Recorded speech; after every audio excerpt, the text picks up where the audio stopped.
सोचिए, एक गंभीर बीमारी से जूझ रहे मरीज के लिए ये कितनी मुश्किल होंगी। सही बात है। और मानसिक स्वास्थ्य केंद्रों की मांग तो बेहद जरूरी है।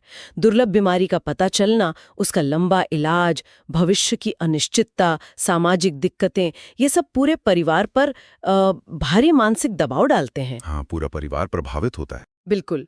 स्रोत यहाँ समग्र देखभाल, होलिस्टिक केयर के महत्व को रेखांकित कर रहा है, जिसमें शारीरिक स्वास्थ्य के साथ साथ मानसिक और भावनात्मक कल्याण भी शामिल हो। और समग्र देखभाल का एक और अहम पहलू है जागरूकता, अवेयरनेस। स्रोत इस पर भी काफी जोर देता है। मांग है कि टीवी, रेडियो, सोशल मीडिया जैसे माध्यमों का इस्तेमाल करके राष्ट्रीय स्तर पर दुर्लभ रोगों के बारे में जागरूकता अभियान चलाया जाए। हाँ, मास मीडिया का उपयोग। और साथ ही हर साल जो राष्ट्रीय दुर्लभ रोग दिवस मनाया जाता है, नेशनल रेयर डिजीज डे, उसे सरकारी भागीदारी के साथ बड़े पैमाने पर आयोजित किया जाए। अब सवाल उठता है कि जागरूकता इतनी जरूरी क्यों है? हाँ, क्यों? स्रोत के अनुसार ये सिर्फ जानकारी देने के लिए नहीं है। इसका मकसद समाज में इन बीमारियों को लेकर जो डर है, झिझक है या गलतफहमियां हैं, उन्हें दूर करना है। स्टिग्मा कम करना। बिल्कुल। जागरूकता से सहानुभूति बढ़ती है, समर्थन मिलता है और सबसे जरूरी, नीतिगत बदलावों के लिए एक सकारात्मक माहौल बनता है। हाँ, माहौल बनाना जरूरी है। और जब सरकार खुद इन अभियानों में शामिल होगी तो इसका असर ज्यादा होगा, लोगों का भरोसा बढ़ेगा। जागरूकता का एक और महत्वपूर्ण पहलू है, जिस पर स्रोत शायद सीधे तौर पर ना भी कह रहा हो, लेकिन वो उसमें निहित है। वो है शुरुआती निदान, अर्ली डायग्नोसिस। अच्छा, हाँ। अगर आम लोगों में, डॉक्टरों में, स्वास्थ्य कर्मियों में इन बीमारियों के लक्षणों के बारे में जागरूकता बढ़ेगी तो मरीजों का सही समय पर निदान हो सकेगा। हाँ, ये तो बहुत जरूरी है। बिल्कुल।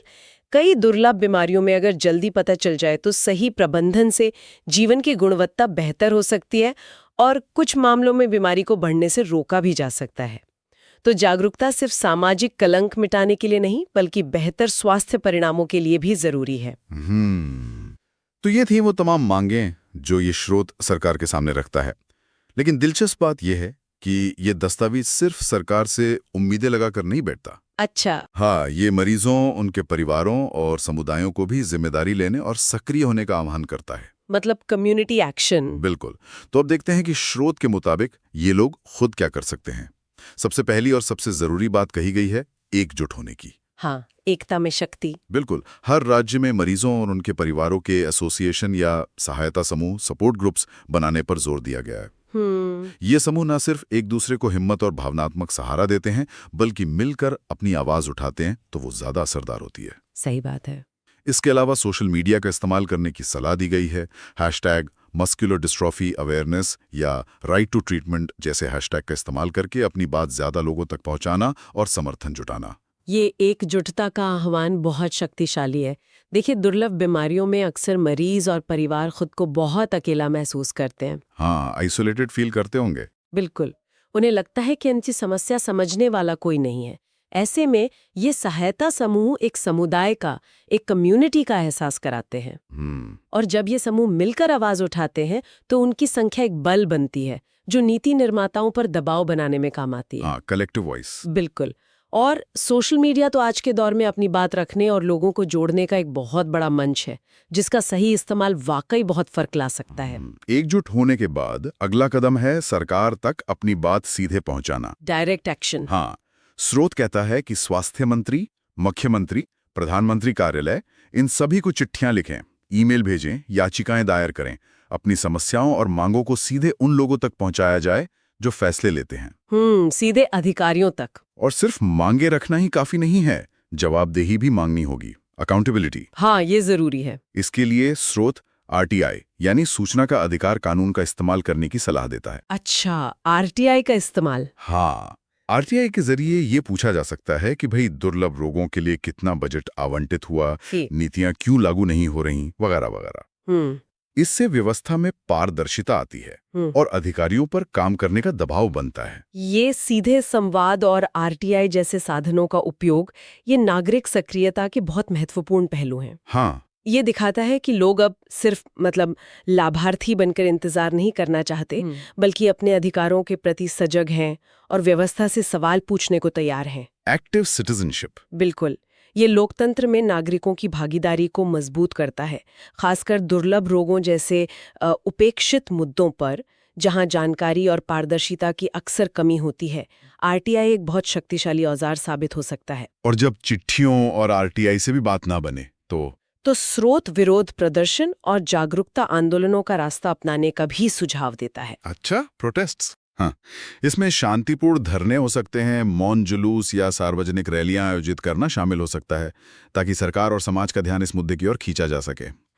इसके साथ ही एक और असरदार तरीका बताया गया है मरीजों और उनके परिवारों की व्यक्तिगत कहानियों को मीडिया के साथ साझा करना, पर्सनल स्टोरीज। हाँ, ये बहुत असरदार होता है। जब लोग इन कहानियों को पढ़ते या सुनते हैं तो वो आंकड़ों या नीतियों से ज्यादा गहराई से जुड़ पाते हैं। बिल्कुल, इमोशनल कनेक्ट बनता है। हाँ, इससे सहानुभूति पैदा होती है और बदलाव के लिए जनमत तैयार होता है। बिल्कुल बिल्कुल। Public opinion. हाँ, विरोध प्रदर्शन लोकतंत्र में अपनी आवाज सुनाने का एक स्वीकृत तरीका है, खासकर जब बाकी रास्ते बंद नजर आए। और व्यक्तिगत कहानियों की ताकत तो हम सब जानते हैं, ये मुद्दे को एक मानवीय चेहरा देती हैं। सही कहा। ये बताती हैं कि इन नीतियों के पीछे जीते जागते इंसान हैं, उनकी तकलीफें हैं, उनकी उम्मीदें हैं। स्रोत शायद इन तरीकों से एक नैतिक दबाव, एक मॉरल प्रेशर बनाने की बात कर रहा है, जो आंकड़ों के दबाव से कई बार ज्यादा कारगर होता है। आखिर में स्रोत गैर सरकारी संगठनों यानी एनजीओज के साथ मिलकर काम करने और जरूरत पड़ने पर कानूनी रास्ते अपनाने की भी बात करता है। हाँ, एनजीओ पार्टनरशिप और लीगल एक्शन। कई एनजीओ दुर्लभ बीमारियों के क्षेत्र में विशेषज्ञता रखते हैं, उनके पास संसाधन होते हैं, नेटवर्क होता है। हाँ, उनका अनुभव काम आता है। बिल्कुल, उनके साथ साझेदारी करने से अभियानों को ज्यादा बल मिल सकता है। और अगर सरकार नीतियां बनाने या लागू करने में विफल रहती है तो स्रोत अदालत का दरवाजा खटखटाने का भी सुझाव देता है, खासकर जनहित याचिका यानी पीआईएल। हाँ, ये एक ऐसा कानूनी उपाय है जिसका इस्तेमाल करके कोई भी नागरिक बड़े सार्वजनिक हित के मुद्दे पर अदालत से हस्तक्षेप की मांग कर सकता है। ये एनजीओ के साथ साझेदारी और कानूनी कार्रवाई का सुझाव दिखाता है कि स्रोत एक बहुआयामी रणनीति की वकालत कर रहा है, मल्टी प्रोंग्ड अप्रोच। हाँ, हर एंगल से। बिल्कुल, इसमें राजनीतिक लॉबिंग है, सामाजिक जागरूकता है, जमीनी स्तर पर एकजुटता है और जरूरत पड़ने पर कानूनी लड़ाई भी है।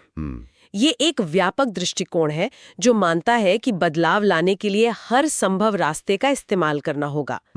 पीआईएल खास तौर पर भारत में सामाजिक न्याय के लिए एक महत्वपूर्ण उपकरण रहा है और स्वास्थ्य के अधिकार के मामलों में इसका प्रभावी ढंग से इस्तेमाल किया भी गया है। तो कुल मिलाकर अगर हम इस पूरे स्रोत के निचोड़ को देखें तो इसका केंद्रीय संदेश क्या निकलता है? मेरे ख्याल से साफ है, यह सिर्फ बीमारी के खिलाफ लड़ाई नहीं है, यह सम्मान के साथ जीने के अधिकार की लड़ाई है। बिल्कुल सही, डिग्निटी की लड़ाई। और इसी के साथ जुड़ा हुआ है एकता का वो नारा जो बार बार उभर कर आता है। अगर सभी माता पिता, मरीज और परिवार एकजुट हो जाएं, तो सरकार को सुनना ही पड़ेगा। ये सामूहिक शक्ति और दृढ़ इच्छा शक्ति पर जोर देता है। ये बताता है कि अकेले भले ही कमजोर लगें, लेकिन साथ मिलकर वो एक बड़ी ताकत बन सकते हैं। तो इसका मतलब क्या निकलता है? साफ है कि ये स्रोत सिर्फ समस्याओं की लिस्ट नहीं गिना रहा, बल्कि एक पूरा, क्या कहते हैं, एक्शन प्लान दे रहा है। हाँ, एक रोड मैप जैसा। बिल्कुल, ये सरकार से नीतियों में बदलाव की मांग कर रहा है, बेहतर रिसर्च, सस्ता इलाज, आर्थिक मदद, सामाजिक समावेश, और साथ ही ये समुदाय को भी जगा रहा है, एकजुट होने के लिए, आवाज उठाने के लिए, संघर्ष करने के लिए। ये दया की भीख मांगने से आगे बढ़कर अपने हक की लड़ाई लड़ने का आह्वान है। तो आज हमने दुर्लभ रोगों के लिए एकजुट आवाज, अधिकार और अपेक्षाएं, इस स्रोत के जरिए मस्कुलर डिस्ट्रॉफी और अन्य दुर्लभ बीमारियों से प्रभावित लोगों की मुश्किलों को, उनकी मांगों को और उनके संघर्ष के तरीकों को समझने की कोशिश की। हाँ, काफी गहराई से बात हुई। हमने देखा कि कैसे ये दस्तावेज सरकारी नीतियों से लेकर सामुदायिक सक्रियता तक एक व्यापक बदलाव की रूपरेखा पेश करता है। स्रोत ने बहुत स्पष्ट रूप से 2 स्तरों पर कार्रवाई का आह्वान किया है। एक तरफ सरकार से नीतियां बनाने और लागू करने की मांग, यानी टॉप डाउन अप्रोच, और दूसरी तरफ समुदाय द्वारा एकजुट होकर संघर्ष करने का आह्वान, यानी बॉटम अप एक्टिविज्म। सही। इस पर सोचते हुए एक सवाल मेरे मन में आ रहा है, वो कौन सी सबसे बड़ी चुनौती हो सकती है जो इन दोनों ताकतों, मतलब सरकारी नीतियों और जमीनी सक्रियता को अलग थलग काम करने के बजाय एक साथ मिलकर प्रभावी ढंग से काम करने से रोकती है? एक अहम सवाल है। अक्सर हम देखते हैं कि नीतियां कागज पर तो बन जाती हैं पर लागू नहीं होती, या फिर समुदाय की आवाज अनसुनी कर दी जाती है। इन दोनों के बीच एक सच्चा तालमेल, एक सिनर्जी कैसे बने ताकि वास्तविक बदलाव आ सके? शायद ये वो गांठ है जिसे सुलझाने पर हमें आगे और सोचने की जरूरत है। बिल्कुल, एक ज़रूरी सवाल छोड़ा है आपने। चलिए, आज के इस गहरी और महत्वपूर्ण चर्चा में शामिल होने के लिए धन्यवाद। धन्यवाद।